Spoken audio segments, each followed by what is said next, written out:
మొదలైంది మంచిగానే మొదలైంది, కానీ తర్వాత ఎందుకు ఇది పాడైపోయింది? చిన్న పామైనా చెప్పండి, పెద్ద కర్రతోటే కొట్టాలి. ఒకవేళ అది చిన్న పాము ఎత్తి ఏమవుతుంది, ఏం కాదులే, పెద్దగా దాన్ని అంత టెన్షన్ పడాల్సిన అవసరం లేదు అని అంటే జరగరాని భయంకరమైన హాని జరుగుతుంది అని గుర్తుపెట్టుకోవాలి. ఎందుకు నేను ఈ మాట చెప్తున్నానంటే, మంచిగా మొదలై ఎందుకు పాడైపోయింది?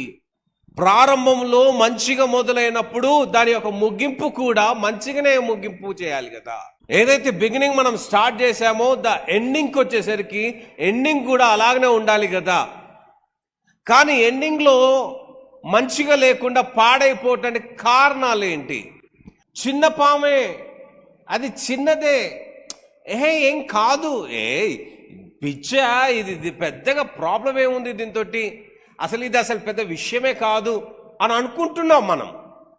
కానీ అదే పెద్ద విషయమై విషంగా మారి నీ శరీరంలోకి ప్రవేశించి నిన్ను ఏమైనా చేసే ఛాన్సెస్ ఉన్నాయి. లేదు అని అంటే వాళ్ళు ఏడ్చే ఏడుపుకి, వాళ్ళు పెట్టే ఆ ఎమోషనల్గా నిన్ను అయ్యో అయ్యో అయ్యో, ఈ ఎమోషనల్ పాడుగాను జీవితాన్ని నాశనం చేసేస్తుంది. మరొకసారి చెప్తున్నాను, జాగ్రత్తగా వినండి. ఎమోషన్స్ కి పడిపోవద్దు. నీకు తెలవాలి నీ మిత్రుడేవాడు, నువ్వు ఎవరితో సాంగత్యం చేస్తున్నావు. ప్రతి విషయాన్ని క్షుణ్ణంగా నువ్వు ఆలోచన చేయకపోతే ఎమోషనల్ బ్లాక్మెయిలింగ్ నీకు కనుక జరుగుతున్నట్లయితే యు ఫూల్, నువ్వు ఒక ఫూలిష్ వ్యక్తివి. ఆ ఎమోషన్స్ ని తీసుకొచ్చి నీ కుటుంబాన్ని నాశనం చేస్తున్నావు. నువ్వు మోసపోకుడి అంటే నిన్ను మోసం చేసేది ఎవ్వడో కాదు,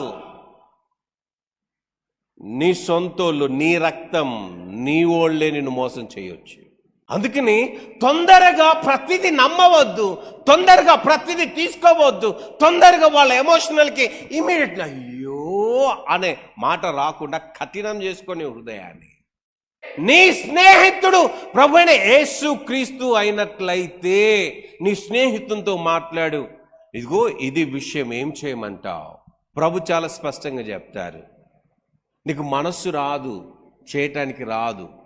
నీ ముందట ఎంత ఏడ్చినా, ఎంత గగ్గోలు పెట్టినా, ఎంత చేసినా నీవు ఆ మాటలకి వాటికి తల వంచావు. నీ కన్న తల్లే నీ జీవితాన్ని నాశనం చేయడానికి ప్రయత్నం చేస్తూ ఉంటే నువ్వు అవివేకిగా నీ తల్లి మాటలను పట్టుకొని నీ జీవితాన్ని నాశనం చేస్తూ ఉండవచ్చు.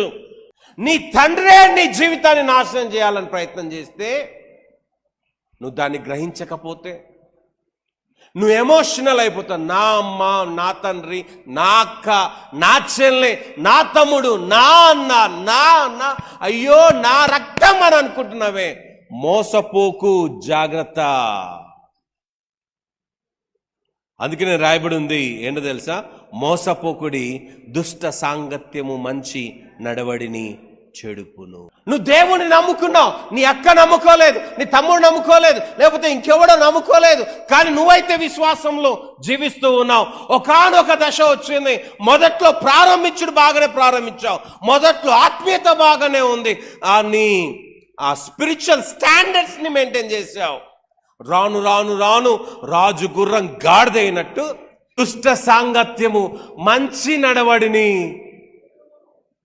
నీ ఫ్రెండ్ సర్కిల్ ఏదైతే ఉందో, లేకపోతే నీ సంబంధాలు ఎవరితో పెట్టుకున్నావో వాళ్ళే నీ జీవితాన్ని నాశనం చేసేవాళ్ళు. నీ శత్రువులు బయటి దేశపోళ్ళు కాదు, నీతో తింటూ నీతో ఉంటూ నిన్ను చెడిపే వాళ్ళే నీ శత్రువు. మోసపోవద్దు,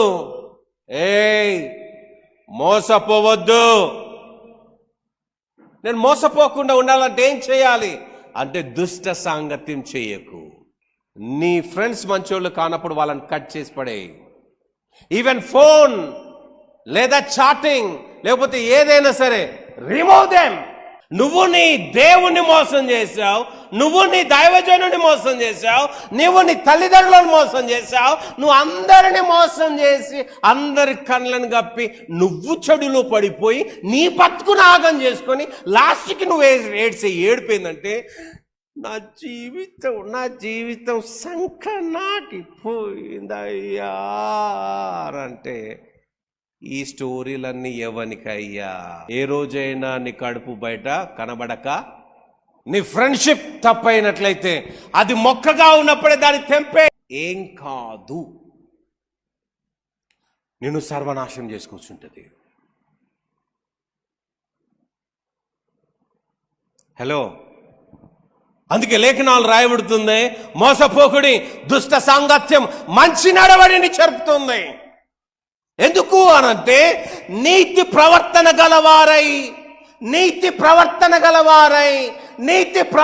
గలవారై మేల్కొనండి. పాపము చేయకుడి.